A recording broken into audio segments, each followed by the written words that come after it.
Assalamualaikum warahmatullahi wabarakatuh. Kembali lagi bertemu dengan saya Sidki Atala Bahari dalam teknologi multimedia. Pada kesempatan kali ini saya akan menjelaskan atau kita akan membahas tentang elemen multimedia yang pertama, yaitu teks atau media teks. Oke, setelah menonton video ini, kalian diharapkan dapat memahami definisi teks, mengetahui kekurangan dan kelebihan teks, menggunakan media teks secara efektif. Yang pertama, definisi teks. Teks adalah rangkaian kata atau kalimat yang memiliki struktur tata bahasa tertentu yang disusun secara tulisan. Teks merupakan elemen vital dalam menu multimedia, sistem navigasi, dan isi. Selain itu, dalam multimedia, kata atau teks juga akan muncul dalam judul, isi, dan narasi. Jenis teks ada 3, yaitu teks biasa, formatted text, dan hypertext. Nah, apa sih teks biasa? Menurut Wikipedia, berkas ASCII atau teks biasa, atau jika diterjemahkan dalam bahasa Inggris adalah plain text, merupakan suatu jenis berkas komputer yang berupa teks tidak terformat. Jenis berkas ini biasanya disunting dengan menggunakan editor teks seperti Notepad. Jenis ekstensi yang digunakan pada jenis teks ini diantaranya adalah .txt, .bat, .cmd, .ini, dan .inf. Lalu ada rich text format atau teks berformat. Berbeda dengan teks biasa, formatted text atau rich text format merupakan serangkaian karakter format yang telah didefinisikan seperti saat kita mengetik dengan menggunakan WordPad.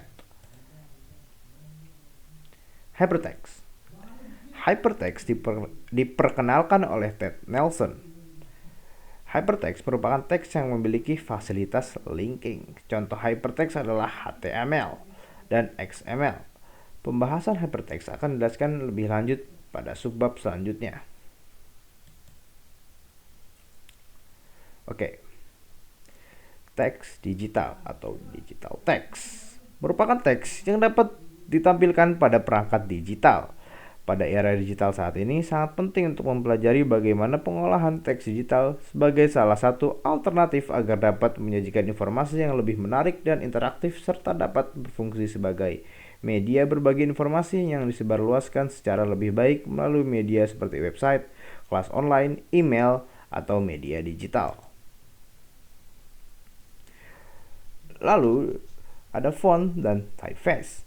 Font merupakan kumpulan karakter dari satu ukuran dan jenis yang dimiliki oleh keluarga typeface tertentu. Nah, typeface merupakan keluarga dari karakter grafis yang menyertakan banyak ukuran dan jenis. Contoh typeface adalah Garamond, Courier, Times New Roman, Arial. Nah, sedangkan contoh font misalnya font di sini misalkan typeface-nya adalah Garamond. Nah, fontnya adalah Garamond 12 poin dicetak tebal atau Garamond bold, yaitu typeface. Selanjutnya ada serif dan sans serif. Serif dan sans serif merupakan cara yang paling sederhana untuk mengelompokkan sebuah font. Serif merupakan dekorasi kecil pada ujung huruf. Sedangkan sans dalam bahasa Prancis berarti tanpa. Hypermedia dan hypertext.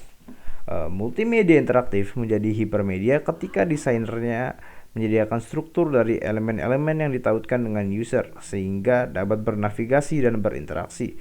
Sedangkan hypertext merupakan teks yang tampil di layar komputer yang menunjuk dan atau mengacu pada teks di bagian lain. Teks di bagian lain akan terlihat ketika pengguna menekan hypertext dengan menekan mouse atau menyentuh tombol tertentu pada layar. Hypertext umumnya ditemukan pada web dengan warna teks biru. Selanjutnya ada kelebihan dan kekurangan elemen teks. Kelebihannya, teks dapat memberikan penjelasan kepada pembaca dari media lain pada suatu proyek, semisal ilustrasi, foto, atau video. Tidak memerlukan keahlian khusus untuk membuat teks dan mudah digunakan. Nah, kekurangannya adalah dapat menimbulkan perbedaan pendapat oleh pembaca dari teks yang telah ditulis atau disampaikan apabila menggunakan kalimat yang masih ambigu.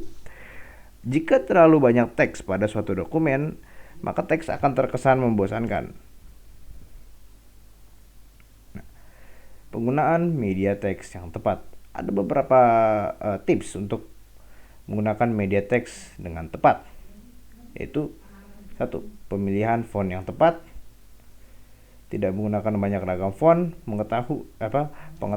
pengaturan leading dan kerning untuk kemudahan pembacaan, penggunaan anti-aliasing dan pemilihan warna teks dan warna latar belakang yang cocok, dan jika dibutuhkan, initial caps atau drop caps dapat digunakan untuk mempercantik teks sekaligus menarik perhatian.